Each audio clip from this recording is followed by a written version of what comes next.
I I must say that I'm rather glad that you're all muted, because the last time I did a Zoom presentation was to a WEA group, and I was just getting underway, a little way into my talk, and an imperious woman's voice broke through and said, "Oh, I think this is rather boring. Charles, get me a cup of tea, will you?" And I had the presence of mind to say, "Well, could you get one for me as well?" And obviously she didn't realize that she's not been muted, and she was acutely embarrassed and has been avoiding me ever since. Anyway, let's go on with the talk now. I'm going to do two parts to this. First of all, I'm going to talk about, as it were, the way in which Christianity was established permanently in this country.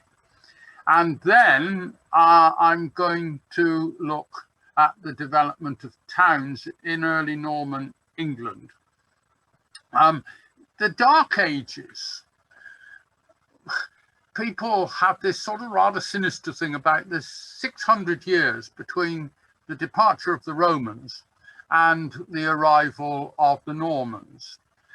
But in that long period, two great changes took place that, as far as I'm concerned, are quite fundamental to us as a British nation. The first was that the language that we use today has its roots in the Old English of the Anglo-Saxons. And we shall see later on their impact on place names. But the other great thing was that by 1086, Britain was fully established as a Christian country. If we think about the coming of Christianity, there had been Christianity within the Roman Britain, but to what extent, I think it's rather uncertain as to how frequent membership was. We know that there were Christians in Ireland, and they came across and proselytized the north of England. But essentially, Anglo-Saxon England was a pagan country, and the Saxon kingdoms that were established were headed by pagan kings.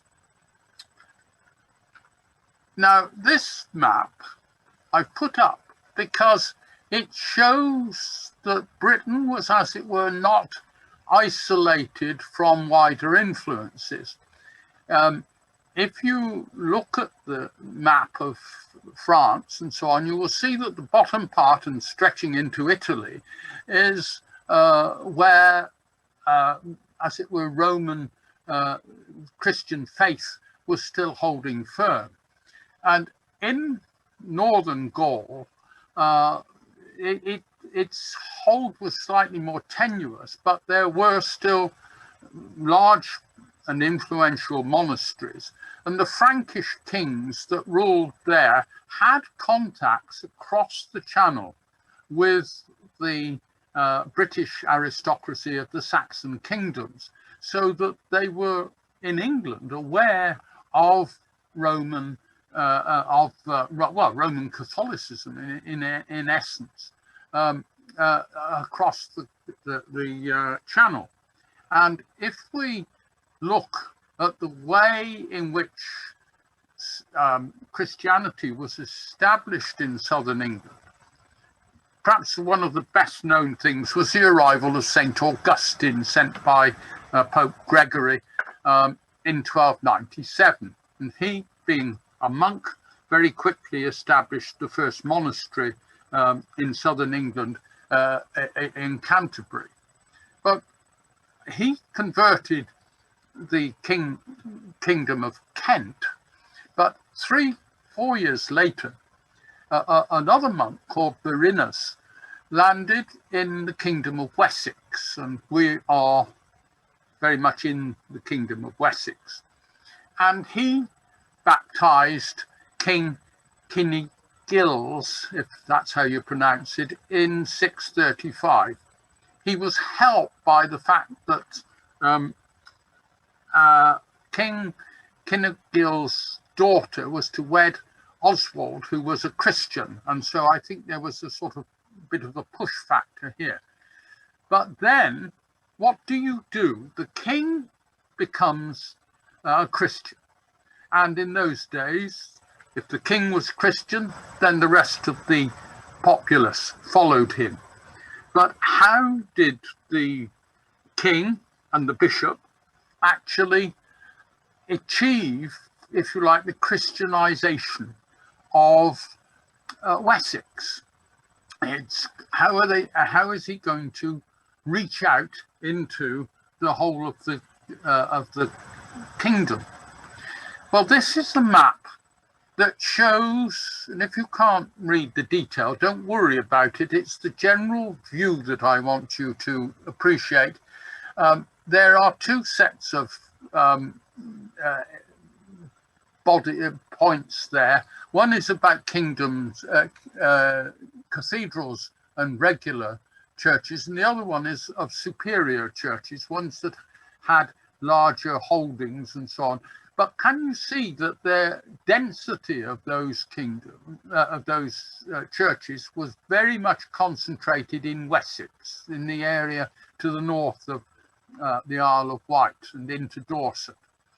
So this is an idea, and there's a more detailed view of the same area with the establishment of what were called mother churches, or another word for them is minsters. And the way the Saxon king reached out into the furthest parts of his kingdom was to establish a minster in key points. And the minsters would be 3, perhaps 5 secular priests who would live communally together. And probably the first thing they did when they arrived at their allotted place was to build themselves a shelter, accommodation. And then the second was probably to build a timber church. Now, the Saxons were not noted for building in stone, and their buildings would have probably been timber cut down from the plenteous forests around. And then once they've started, once they've reached out to establish their minster, this is a more detailed view of our neck of the woods, and you can see the minsters that were, as it were, allocated. Where the pointer is now would have been another one just over the border into Surrey, Farnham, which was a very important point. But next to it is Crondall, then a little further on where I'm speaking from now, Odium, Beijing, Kingsclear. And then those were covering, as it were, northeast Hampshire. And then further down into the chalk downlands, you had Whitchurch, Werrell, Micheldever, Overton. And so these were the minster venues, if you like, where, as it were, the key points were established and from which the ministers, the church, reached out. Now, it meant that some people, if they wanted to attend a church, would have to make quite long journeys. It'd be 7 or 8 miles from the most northern parts of the county to Odium. And so this was not an easy undertaking. And the priests would go out and probably preach in the open air, or perhaps in a local thane's hall. But gradually, and we're talking about a long time here, centuries, gradually there became pressure for there to be more churches to supplement the minster, the key minster churches. And the local thanes pressed for a church to be built in their local village. They probably offer to fell some trees and create a church. But this brought tensions because the collective of priests in the minster were doing quite nicely, collecting all the tithes from quite a big area. Then if you were wanting one of your smaller villages to hive off, they would want to cease to provide tithes for the minster and keep it to support the priest and their church in their own area. And there is evidence that there was quite a lot of friction about this, and the bishop was having to intercede on this front. Now, if we look at this map, it shows the percentage of places that are mentioned in the Doomsday Book that had churches. And you'll see this is Hampshire here. And if you look up to the key, Hampshire had between 21 and 35%, between roughly a quarter and a third of all the places mentioned were included a church in the Doomsday Book analysis. So it's giving you a feeling that, in fact, although there were a number of churches, and we shall hear of them a little later, some churches were under-recorded. They were in existence, but they weren't mentioned in Doomsday Book. There were quite a lot of places that still did not have a church at the time, just after the Norman conquest. Now, this is actually a picture of Greenstead Church in Essex.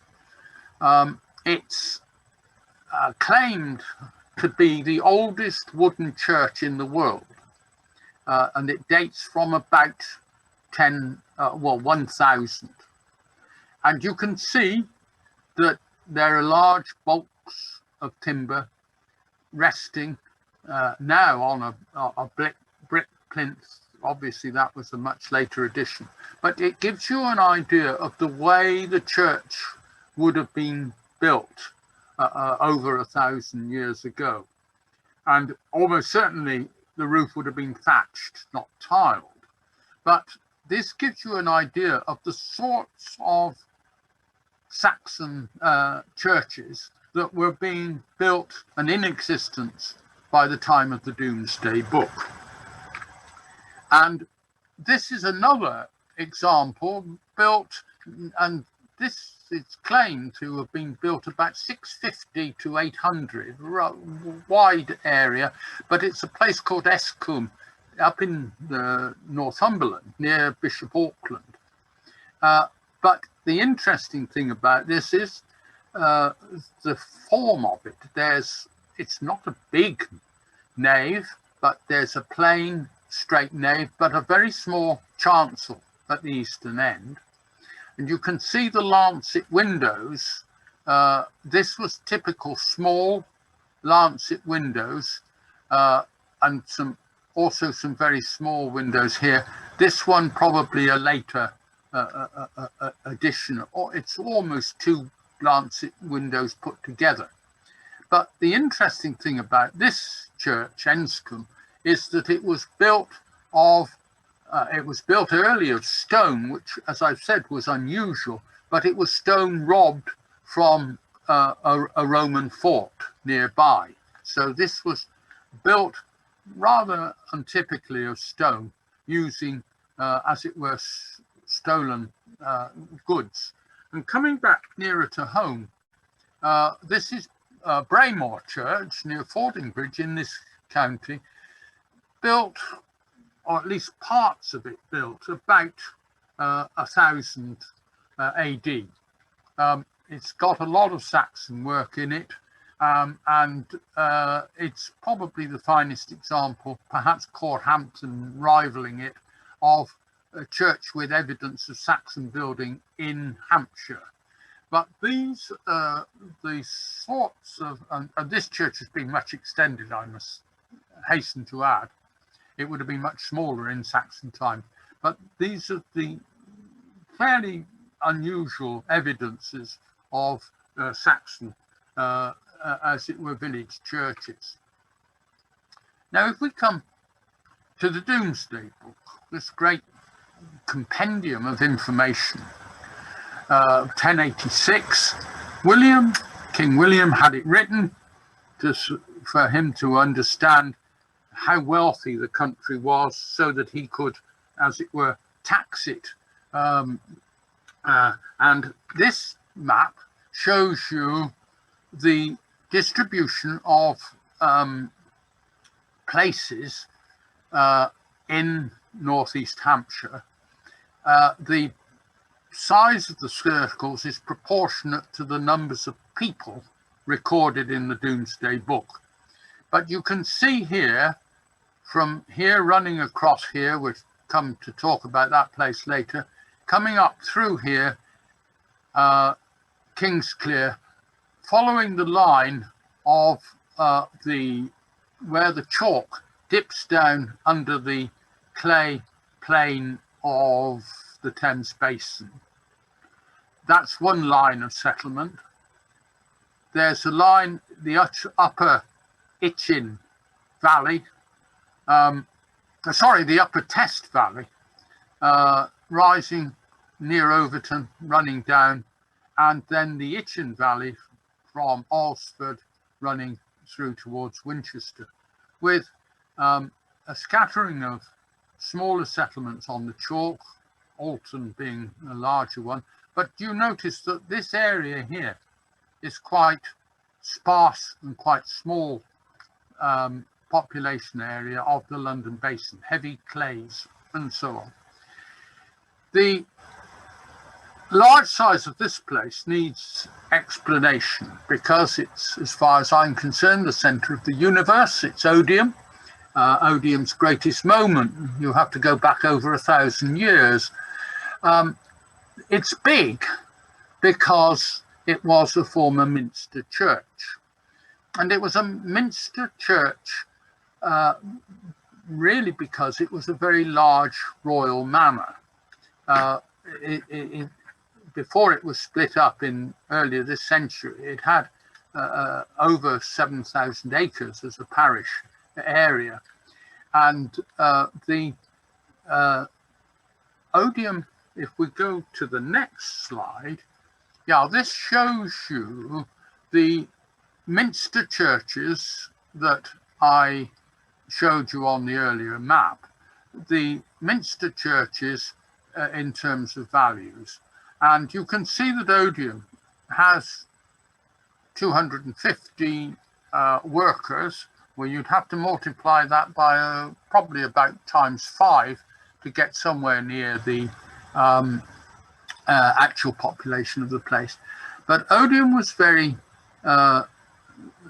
recorded as very large. It had a large value, up to £50 potential taxable income, with a large number of hides. The difficulty is that this wasn't just about odium, because odium as a minster had a lot of other villages that would have been recorded within that total. So places like Rotherwick, Greywell, Weston Patrick, even one of the manors of Liss, which is God knows how many miles away down towards Peterfield, was part of the odium manorial record. So that it's very misleading to see that that odium was, as a place as big as this, it wasn't, because it included a lot of the other places that were still within the minster boundaries of odium being founded as one of the minsters. And you can see Kingsclear, Alton, they're relatively small, but they were minster sites of minster churches at the same time. Now, if we come down to the next slide, we have got the conundrum of basing and Basingstoke. Now, it's pretty certain that Basing was seen as a minster church, and it would have had, as it were, daughter attendant churches in as it were, its overview. But what was interesting was that Basingstoke was not a minster. It was actually part of the Basing minster.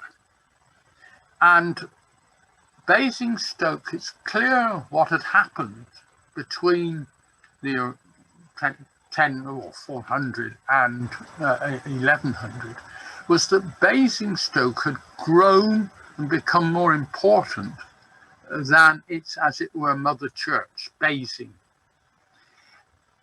This is borne out by the fact that there's a lot more interesting information given about Basingstoke that is I've detailed on the left-hand side of this slide. You can see Basingstoke wasn't given the area that it was judged to have. Basingstoke records having a market. Now that is the only one of 3 places in Hampshire that records having a market, and that I think is quite significant. It shows the way Basingstoke is taking over, if you like, the commercial function from Basing. It's always been a royal manor, whilst Basing, had been held by Hugh de Port. There's another intriguing entry about Basingstoke. It says 4 men of the suburbs pay 12 shillings and 11 pence. Now, it's thought that this was men of Winchester, the suburb being linked to Winchester. Winchester was not recorded in the Doomsday Book, so it's an intriguing sort of question mark there. The other thing which bears upon the church's influence is that King William had very quickly given the tithes of Basingstoke to Mont Saint-Michel. You know, the money from the great tithes of Basingstoke was being shipped across the channel to support Mont Saint-Michel. In these days of Brexit, I don't know what people would think of that. So you can see that Basingstoke already was becoming more important and overhauling the minster church for its area, Basing, whilst the other minster churches were really rather unrivaled in that. If we look at the next slide, and if you can't read it, don't worry, it's really showing the names that are appearing in the Doomsday Book in their original forms. So Basingstoke is Beijing Stoches, Stoke being daughter or secondary settlement. The only one that's spelt exactly as it is today is Odium, which is quite unusual. But you can see that a lot of the manors were held by Hugh de Port.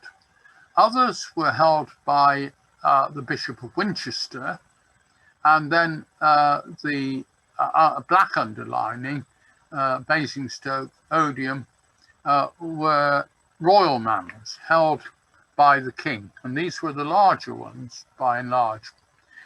Now, what is quite interesting about this is that of the 27 places mentioned on this map, 11 make a reference to churches, and that includes 4 that are actually under the Odium entry.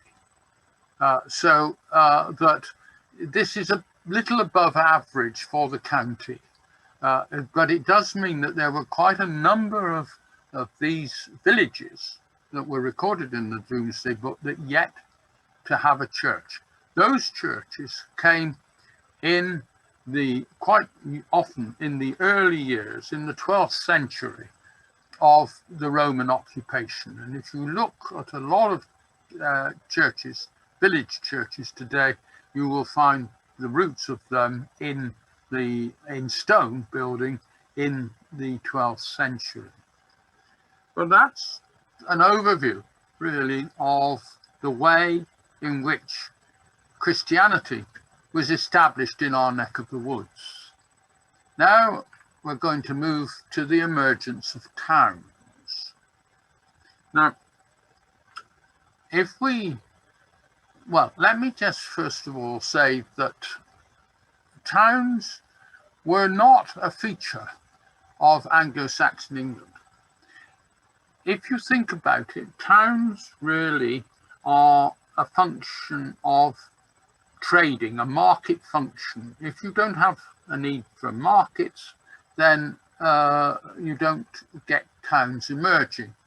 The interesting next slide shows you a map of towns or places in the Doomsday Book that were recorded as being towns, with the size in proportion to their population. And you can see here that in East Anglia, there are quite a number of towns. East Anglia was by far the most populous and prosperous area. But you then had, in the east of England, east of the Pennines, a line of towns. Oxford stands out into the Midlands. But if you look at Hampshire, Winchester is shown as a blank because, as I said, it's not got a record. Southampton is clearly a port of entry. The only other place that I think would be seen as a town would be near Twynham, near Christchurch. But there were not towns shown in the area of Hampshire. They, as it were, not made their presence felt by this time. I'm going now to take us into some theory. So you can all switch off if you like. But if you look at this thematic diagram, you've got villages at the center of an area of land, arable land, common land, woodland, perhaps on the edges. And you would have, if it was a completely smooth and even surface, you'd have a hexagonal layout of villages operating like this within their own little spheres of influence, and it would be all very regular. Now, in fact, you know from the Doomsday maps that I've shown you that it was anything like that in Hampshire. But what happened was that as trading developed, as agriculture became more prosperous, as surpluses began to be created, you needed to be able to get rid of your surpluses, to be able to sell them on, perhaps barter them on. And therefore you began to get, as it were, central places that would serve as towns, in effect, market towns. And if you look at this one here, you've got villages round here that would bring their produce, their grain, their surplus grain, and so on, into the local market where other people could buy it, people who in the surrounding villages who were short, or it may be that it would be carried out to other places further away. But you began to get the emergence of market towns. And this is what is beginning to happen in the early years of Norman rule. Now, you can see here, we'll come back to this map, you can see that there are places like Odium, Kingsclear, Basingstoke around here, Whitchurch, that are larger, and they are becoming, by 1086, beginning to emerge as having a market function. And if we look at this map just to drive the point home, Farnham here just on the edge of the chalk here, Crondall here, Odium, Basingstoke, Basing, Whitchurch, Kingsclear up here, and then you've got Whitchurch on the River Test, and New Alresford, which we will come on in a minute. So you can see that the emerging towns were actually quite often associated with having a reliable water supply. Now, you might say, why is he twittering on about towns? I thought we were talking about the church. Well, the answer is that there were a number of towns that were founded by the church. Peter de Roche, one of the bishops of Winchester, was a leading light in this, but the way was led by Bishop Lacy before him. And if we go on to look at this next slide, you can see the new towns, if you like, that were planted by the Bishop of Winchester. Hugh de Lacy was responsible for New Alresford, but Peter de Roche founded Overton, which was only about 3 miles away from Whitchurch, and we'll hear more about that later. He founded another, a third town, appropriately new town, right up on the borders of the county, on the River Emborne, only a few miles away from another emerging town, Newbury. And he also founded Hindon and Downton, two new towns in Wiltshire, and another one, Newtown, on the Isle of Wight. You may know it as the where there's a sort of town hall standing in splendid isolation in some marshes in the north of the Isle of Wight. It's a failed town. There were two other church-inspired towns. One was Farnham, which was the one of the Bishop of Winchester's main seats, Farnham Castle, and Whitchurch, which was controlled by the priory at Winchester, and you had Whitchurch and Overton relatively close together. So, in fact, the church had a hand in town foundation in the early years of the Norman period. Why was this? Well, perhaps not surprisingly, there was money in it, because if you could get a thriving town with the burgesses coming along and buying, taking rent of burgess plots, those long, thin, narrow plots stretching back from the main road, then you would be, as it were, increasing the revenue quite considerably. That was the reason for creating these new towns. If we move on and look at New Alresford, you can see it in more detail. Founded by Bishop de Lacy in 1200, towards the end of his episcopacy, you've got that broad street. Those, I guess most people have visited there. It's a very wide street. But you've got these burgage plots running back, narrow, thin ones, like this, and then possibly some here, with the church dominating, as it were, the crossroad here.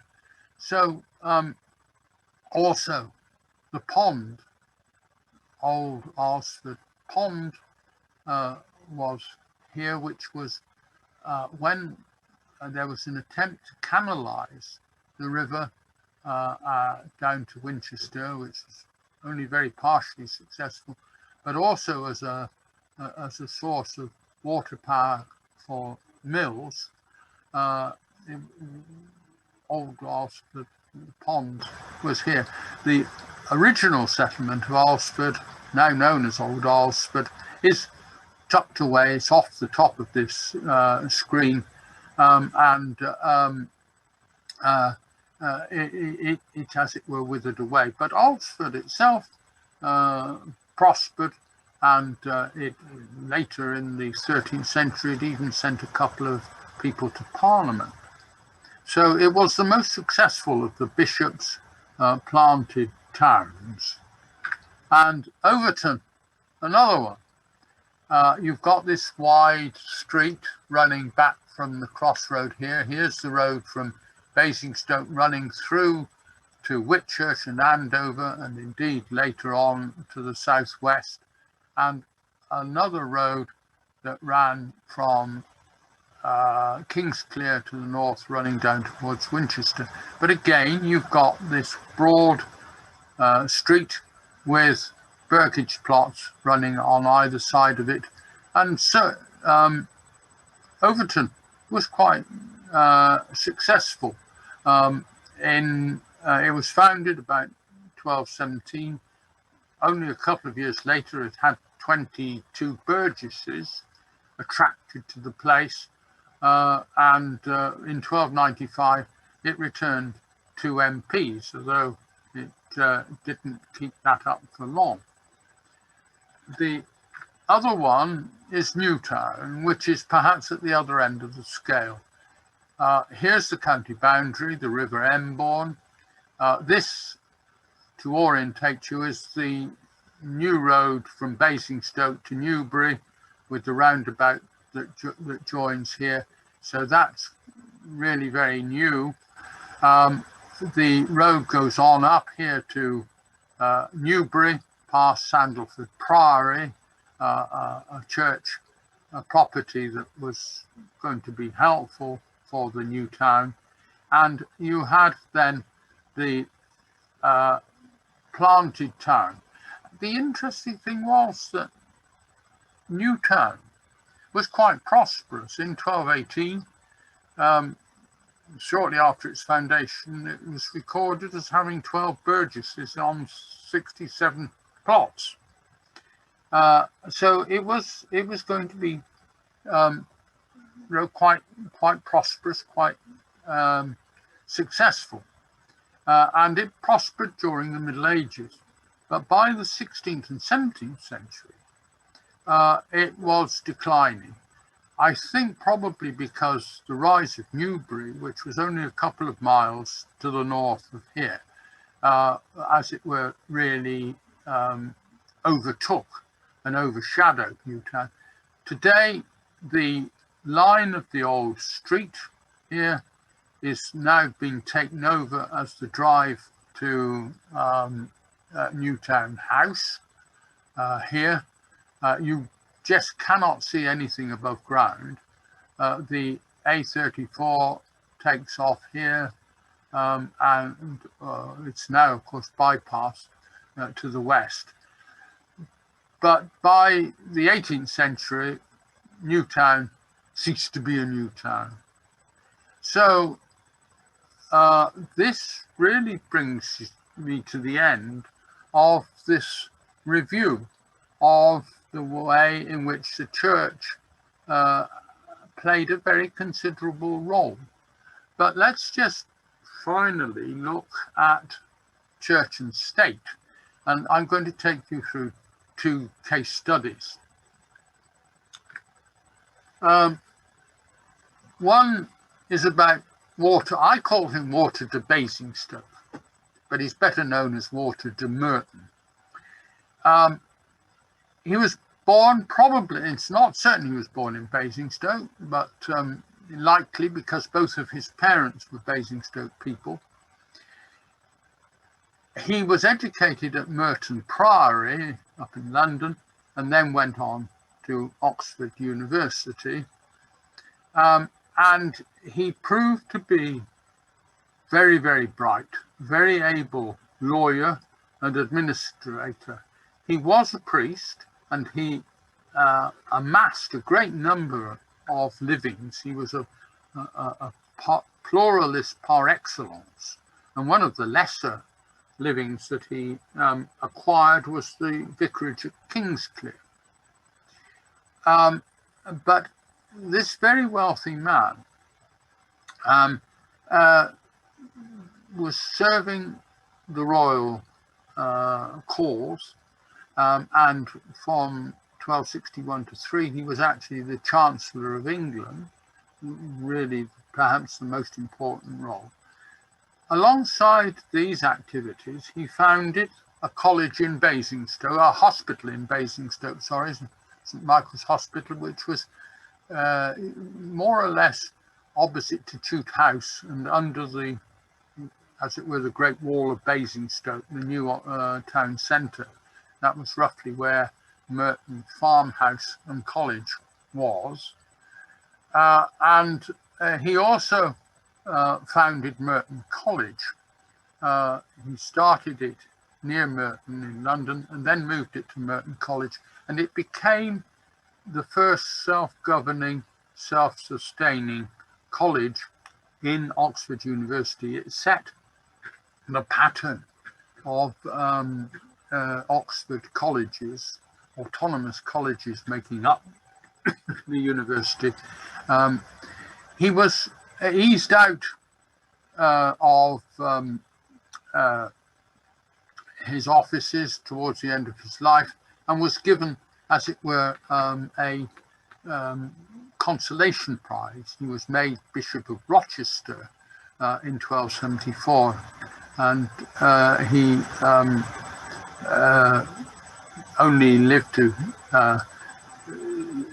until 1277, when he fell off his horse fording the River Medway, coming back to Rochester. And although he was rescued, it was too much for an elderly man's constitution. He died a few days later. But Walter de Merton is a good example of a cleric, a priest, who was not a bishop in the time that he was actually operating as a major servant and operative for the king. And this was where the church was very, very important in the early parts of the Norman era. The other one I want to bring you to is Peter de Roche.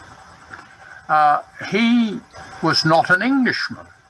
He was born in Poitou in France and entered the service of King John. And when King John, who was very good at losing things, when he lost Poitou and Anjou, Peter de Roche stayed with the king rather than staying in France, and came across, and within a few years was very controversially appointed Bishop of Winchester. He was a very loyal advisor to King John, who was not a well-loved king, as most people know. He advised King John at the run-up to the confrontation on Runnymede that led to the sealing of Magna Carta. Two nights before that, they stayed at Peter de Roche's castle. He held the castle at Odium, and they would have been plotting and planning their strategy meetings there. He became the chief justiciar, which was in effect the prime minister at the time in 2013. when John died, he supported the young Henry III and in fact became his guardian and his educator. But he incurred a lot of enmity and was eased out. And in 1229, he went off to the Holy Land on a crusade. And he proved to be not only a very effective priest and administrator, but a rather good soldier as well, which you don't quite think of bishops being good warriors, but this man was. He was quite outstanding.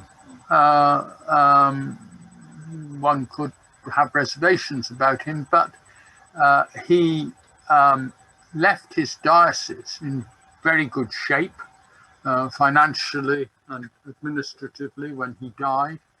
He had founded 5 of the 6 towns that I described earlier, with a view to enhancing the yield of his not his archbishop, the bishop's estates at Winchester. So this is another example of a very high ranking and extraordinarily effective